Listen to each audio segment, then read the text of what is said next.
নমস্কাৰ বন্ধুসকল, নতুন এটা ভিডিঅ' বনাব লৈছোঁ। ভিডিঅ'টো চাব, আপোনালোকে সকলোৱে লাইক কমেণ্ট শ্বেয়াৰ কৰিব আৰু মোৰ ভিডিঅ'সমূহ আপোনালোকে চাই মোৰ আশীৰ্বাদ দিছে বুলি ভাবিছোঁ। যিহেতু আপোনালোকে চাই যাব মোৰ ভিডিঅ'সমূহ। এতিয়া আমি এয়া চাওক, আমি শাক কেইটামান বিচাৰি গৈছিলোঁ ৰাতি চাটনি খাবৰ কাৰণে আৰু চব্জি খাবৰ কাৰণে। ঢেকীয়া আৰু কিবা কিবি লৈ আনিছোঁ, চাই যাওক। মই আপোনালোকক আমি এতিয়া বৰ্তমান ঘৰলৈ আহি পালোঁ আৰু ৰাতিৰ কাৰণে চব্জি যোগাৰ কৰি ফুৰিছোঁ আৰু চাটনি বনাবৰ কাৰণে মানিমুনি নৰসিংহ বিচাৰি ফুৰিছোঁ। ঢেকীয়া কেইটামান পালোঁ, ঢেকীয়া কেইটামান আনিলোঁ। ৰাতিপুৱাৰ কাৰণে হ'ব আৰু ঢেকীয়াকেইটা। সেয়েহে মই হাত ধুই ল'লোঁ। আপোনাক মোৰ ভিডিঅ'সমূহ চাই যাব, লাইক কমেণ্ট কৰি যাব। চাওক মই কি গোটালোঁ, ইয়াত আপোনালোকক মই দেখাই গৈছোঁ, আপোনালোকে চাই যাব। চাওক, এয়া হৈছে নৰসিংহ পাত আনিলোঁ।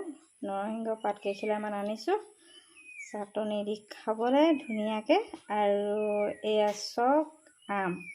এই বছৰ এতিয়া বহাগ মাহ শেষেই হ'ল, যিহেতু আম খাবলৈ নাপালোঁ। এবাৰ আম অকণমান দিছে, মানে কাটি দি দিয়ে, চাটনি বনাই খাইছিলে। যিহেতু এইকণ দিলে, এইকণ লৈ আহিলোঁ ৰাতি চাটনি দি খাবৰ কাৰণে। আৰু এয়া চাওক, এয়া হৈছে আপোনাৰ পদিনা। এই চিনি পাইছে নিশ্চয় আপোনালোকে। এয়া পদিনা চাটনিত দি খালে ভাল লাগে, মানে গোন্ধটো ধুনীয়া হয়। আৰু এয়া হৈছে মচুন্দৰী পাত। ইয়াক মচুন্দৰী পাত বুলি কয় আৰু এয়া শাকতে পৰে আৰু চাটনি বনাই খালে বৰ ধুনীয়া লাগে। আপোনালোকেও খাব পাৰিব যদি আপোনালোকৰ ঘৰত আছে বা গাঁৱত কাৰোবাৰ আছে। বিচাৰি আনি ধুনীয়াকৈ পিচি শিলপতাত খাব পাৰিব। আৰু এয়া নৰসিংহ দেখালোৱে আপোনালোকক যিহেতু। আৰু এতিয়া চাব এই মানিমুনি এয়া মানিমুনি দেখিলে। আৰু মই নগা ধনিয়া পাত নাই যিহেতু ফুল লৈ আনিছোঁ। এই চকনৰ নগা ধনিয়া, এয়া নগা ধনিয়া বুলি কয়। এয়া আপোনালোকে দেখিছে গামলাটো, এই গামলাটোতে মই গোটেইখিনি ধুই পখালি আনি মেলি ইয়াত বৰ্তমান যা যোগাৰ কৰিছোঁ ৰাতিৰ কাৰণে। আৰু এয়া চাওক, ইয়াতে ধুনীয়াকৈ তিয়াই থৈছোঁ। এতিয়া অলপ দেৰি তিয়াই থৈ দিম, তাৰপিছতে গধূলিকৈ ধুনীয়াকৈ চাটনি পিচিম। আৰু এয়া চাওক, আপোনালোকে এটা এটাকৈ মই ইয়াৰ পৰা উলিয়াই আপোনালোকক দেখাইছোঁ। ইয়াৰ মানে পাত লাগে, কিন্তু পাত নাই যিহেতু ফুল আছে। ফুল এয়া কলি হৈ আছে, পিচিলে ধুনীয়াকৈ পিচ খাব। এয়া লৈ আহিছোঁ মই 5-6টামান। আপোনালোকে দেখিছে, এইখিনি ৰাতিৰ কাৰণে মই যোগাৰ কৰিছোঁ। এয়া মই ঢেকীয়াও কেইডালমান পালোঁ। এই ঢেকীয়া কেইডালমান ৰাতিপুৱাকৈ দাইলত দি নহ'লে আলু এটা দি ভাজি কৰি খাব লাগিব। যিহেতু শাক চব্জি বজাৰৰ পৰা কিনিবলৈ গম পায়েই দাম কিমান হৈছে। আৰু এয়া চাওক, এয়া এই পাতখিলা কি বুলি কয় নিশ্চয় আপোনালোকে কমেণ্টত লিখি দিব, এই পাতখিলা কি কয়। আৰু এই পাতখিলা বৰ্তমান মই খাই আছোঁ ৰাতিপুৱা মৰ্ণিঙতে।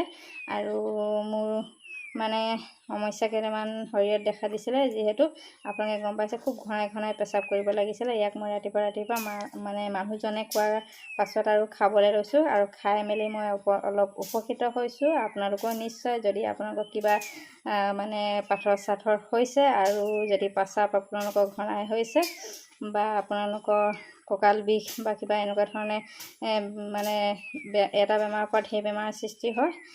আপোনালোকে এইটো যদি আপোনালোকৰ ঘৰত আছে, মৰ্ণিঙতে মুখ চুখ ধুই আপোনালোকে ঠাণ্ডা পানী খোৱাৰ পাছত এখিলা খালে নিশ্চয় আপোনালোকেও উপকৃত হ'ব। আৰু আপোনালোকৰ কিবা তেনেকুৱা ঘনাই পেচাব কৰা যদি বেমাৰ আছে, ভাল হ'ব।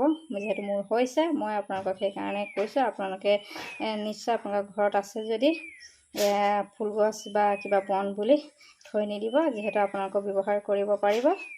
আপোনালোকক মই ইমানখিনি দেখালোঁ আৰু আপোনালোকে নিশ্চয় ভিডিঅ'টো চাই অলপ উপকৃত হ'ব। আৰু ৰাতিলৈ চাটনি বনাম যেতিয়া, যদি চাটনি খাবলৈ মন গৈছে আপোনাৰ ঘৰলৈ আহি যাব। নিশ্চয় চিনি পাইছে মোক। আৰু মই ভিডিঅ' বনাওঁ, ইউটিউবাৰ হৈছোঁ যিহেতু ভালকৈ হ'ব পৰা নাই এতিয়ালৈকে। বহুত শিকিবলৈ আছে, জানিবলৈ আছে। আপোনালোকে মৰম আশীৰ্বাদ দিয়ে যদি আৰু আপোনালোকে শিকাই যদি নিশ্চয় শিকিম মই। আৰু কিন্তু ক'ম ঢেৰ কিবা কিবি কৈ দিওঁ মই ক'বলৈও জনা নাই ভালকৈ, শিকিব লাগিব। শিকি গৈ আছোঁ বাৰু। আপোনালোকৰ মানে মনৰ পচন্দৰ মই ভিডিঅ'সমূহ বনাই দিব পৰা নাই মানে মোৰ নিশ্চয় কথা কোৱাখিনিও চাগে ভাল হোৱা নাই। ইয়াকে কৈ মই ভিডিঅ'টো সামৰণি মাৰিছোঁ আৰু মই আপোনালোকক কওঁ যে মোৰ চেনেলটো আপোনালোকে লাইক কমেণ্ট শ্বেয়াৰ কৰি দিব আৰু মৰম আশীৰ্বাদ দি থাকিব আৰু ৰাতিলৈ ভাত খাই যদি আমাৰ ঘৰত আহি যাব। Bye bye. জয় আই অসম। নমস্কাৰ।